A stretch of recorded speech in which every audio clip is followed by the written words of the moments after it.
Champions ট্রফিতে নিউজিল্যান্ডের বিপক্ষে আগামীকাল না জিতলে কাগজে কলমে এই ট্রফি থেকে বিদায় নিশ্চিত হয়ে যাবে শান্ত বাহিনীর। তাই মানসিক চাপ সামলে নিজেদের মেলে ধরাটাই বড় পরীক্ষা বলছেন টাইগার কোচ ফিল সিমন্স।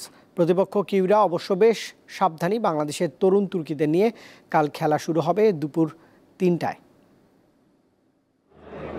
টুর্নামেন্টে টিকতে হলে জয়ের বিকল্প নেই, এই সমীকরণ ভালো করেই জানা শান্তদের। তার জন্য দরকার কাজের কাজটা ঠিক মতো করা। প্রথম ম্যাচে ব্যাটিং ব্যর্থতার পরও একটা ভালো জুটিতে বদলে যায় ম্যাচের প্রেক্ষাপট, যদিও শেষটা বাংলাদেশের পক্ষে ছিল না।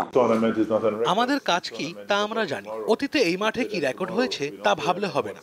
আমাদের মনোযোগ নিউজিল্যান্ডের ম্যাচের দিকে। আমরা টুর্নামেন্টে আরো ম্যাচ খেলতে চাই।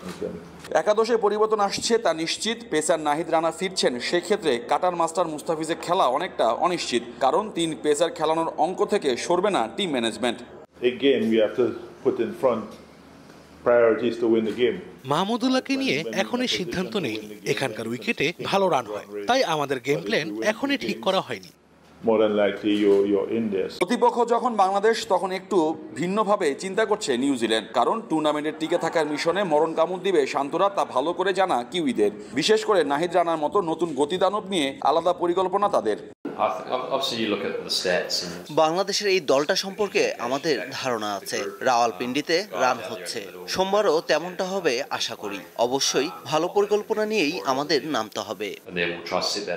সূর্য ডোবার সাথে সাথে পাকিস্তানে ঠান্ডা শুরু হয়, তাপমাত্রা নেমে যায় 15 ডিগ্রি নিচে। তাই পিচ কিউরেটর টম হ্যামিং এর পরামর্শ, যে দল আগে বল করবে তার দিকে ম্যাচের মোড় ঘোরার সম্ভাবনা বেশি। চ্যাম্পিয়ন্স ট্রফি জয়ের মিশন নিয়ে আসর শুরু করা বাংলাদেশের সামনে এখন টুর্নামেন্টের টিকে থাকাটা কঠিন পরীক্ষা। প্রতিপক্ষ নিউজিল্যান্ড নয়, বাংলাদেশের সবচেয়ে বড় চ্যালেঞ্জ মানসিক প্রস্তুতি। মোহাম্মদ হাসিব, দীপ্ত স্পোর্টস, রাওয়ালপিন্ডি, পাকিস্তান।